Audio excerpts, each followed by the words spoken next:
Days of fear for immigrants in the U.S. The fear of deportation is becoming a specter haunting many immigrant communities in the U.S., including those who have not been targeted by the Trump administration. After President Donald Trump took office last month, his administration began to step up the largest deportation campaign in U.S. history, targeting illegal immigrants and those with documents but breaking the law.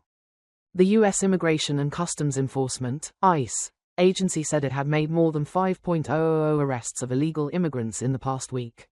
The arrests mainly took place on the streets or outside shopping malls, targeting illegal immigrants that ICE agents encountered, rather than conducting large-scale raids on factories and farms where immigrants often work.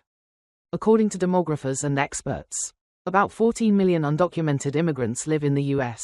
That includes people without legal status and those who have been granted temporary residency but are at risk of having their status revoked by the courts or the Trump administration due to past crimes. These are the groups that Mr. Trump has vowed to deport from the United States as soon as possible.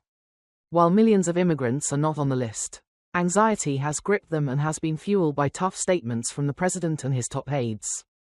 The panic has gotten out of control, said Patrick Garcia, executive director of Embrace All Latino Voices, a pro-immigration organization based in Charlotte, North Carolina. Even schools, churches and hospitals, long considered no-go zones for immigration agents, are now being targeted following a recent announcement from the Department of Homeland Security that these locations are no longer outside their jurisdiction. Denver Public Schools reported a 10% drop in enrollment last week at some schools with a high concentration of students from immigrant families. Martha, a 60-year-old undocumented immigrant, said she stopped volunteering as a crossing guard and cafeteria worker at her neighborhood school near Aurora, Colorado, when rumors of the raids began. "My kids are all grown, but they still need their mommy to be there. My biggest fear is that I'm going to be taken away and have to leave them," she said. According to Tom Homan, President Trump's appointee to lead the mass deportation campaign, giving immigration agents access to sensitive locations gives them the ability to pursue targets wherever they want. Just like other law enforcement agencies, it's not like we're going to just go in and arrest people. These facilities shouldn't be scared. It's the criminal aliens that should be scared, Homan said in an interview. In San Francisco, Karen Rodriguez rushed to pick up her 7-year-old son from school after a staff member told her parents that they had seen ICE agents in the area.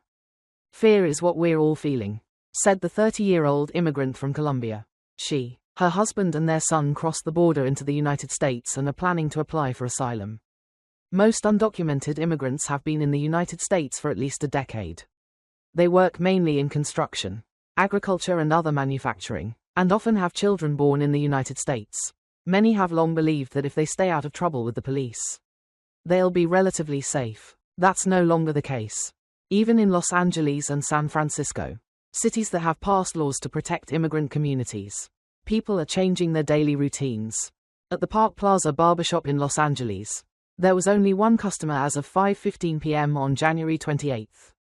Normally, all 10 of the shop's chairs are full, with long lines waiting to be served, said owner Jose Anguino. But now, in this heavily immigrant neighborhood, people are looking for shelter. Everyone is scared and doesn't want to spend money because they don't know what's going to happen next, Anguino said. Next door, at the First Bargain supermarket, which sells a wide variety of Mexican food, only a handful of customers are wandering the aisles. Sales have dropped about 30% since the middle of last month, said owner James Kang. Business hasn't been this bad since COVID-19, he said. My customers don't leave their homes. In Charlotte, North Carolina, Apollo Santos, pastor of a church that serves the area's rapidly growing Brazilian community, said his congregants were fearful during President Trump's first term, but not as intensely as they are now. People think ICE is everywhere, he said. Garcia, executive director of advocacy group Embrace All Latino Voices, said some have even started talking about returning home. Border SA, Homan also said he hopes more immigrants will decide to leave the United States on their own. It would be wiser for those who are in the U.S. illegally to return home by the proper route. Absolutely, he said. John Sandveig, a senior Department of Homeland Security official under Barack Obama, said the Trump administration's strategy is clear. They are creating a climate of fear as part of a self-deportation strategy. He said, details about the arrests are limited. making it difficult to gauge how extensive the recent operations are compared to ICE's daily enforcement efforts. To reassure people and debunk misinformation on TikTok, other social media platforms, and tabloids, the Mexican consulate in Los Angeles, home to the largest Mexican community in the United States, released a propaganda video last week. We have seen no evidence of large-scale raids, of random arrests of people on the streets, of sweeps in churches, schools, Consul General Carlos González Gutiérrez said in a 2-minute video posted on Facebook, Instagram, and Twitter, and X. He explained that ICE had arrested 17 Mexican men with criminal records, but that this was not an unusual number. There is no reason for you to limit your normal activities right now, he said. However, the specter of federal agents and social media rumors has created an indelible haunting. A San Francisco high school's false report last week about ICE agents being seen on a public bus sparked chaos. A screenshot of a text message sent by a school social worker to a colleague said that ICE agents came in a black vehicle with a dog and boarded the 29 bus. They identified themselves as ICE. They then interrogated passengers and arrested several adults and school-age children. A popular local photographer's Instagram post with similar content has been shared more than 9,000 times. The district sent emails to families warning them that agents might be near bus routes. But no ICE agents were seen on buses that day, according to William Scott, the city's police chief, who said he had confirmed the reports with the Department of Homeland Security. Scott believes students may have seen police boarding buses to look for a lost child and mistook them for ICE agents. The next day, another rumor spread that ICE agents had stormed a downtown office building to search for and deport janitors. The rumor was also widely shared on social media. As a result, hundreds of people did not show up for work that night, according to Olga Miranda, president of the local janitors union, Lorena Melgarejo, who takes calls on the Hotline for Faith in Action Bay Area, a social justice group in Northern California, said people reported seeing ICE agents everywhere. There are so many cases that it's impossible to keep track, she said. Melgarejo urged people to double-check information before calling, unless they see an immigration raid with their own eyes. Her advice to immigrants in the US is to stay vigilant while still going about their daily lives. Going to the doctor, taking their kids to school and going to work. We can't be frozen in fear. It's only been a few days, she noted. According to Fox News, Economic Times, CNN, Mr. Trump called for Canada to join the US to avoid tariffs. The US president continued to call for Canada to become the 51st US state to avoid tariffs and enjoy better military security. The US spends hundreds of billions of dollars subsidizing Canada for no reason at all. Washington doesn't need anything Ottawa has. We have unlimited energy. We should make our own cars. We have so much wood we can't touch it, US President Donald Trump wrote on Truth Social on February 2.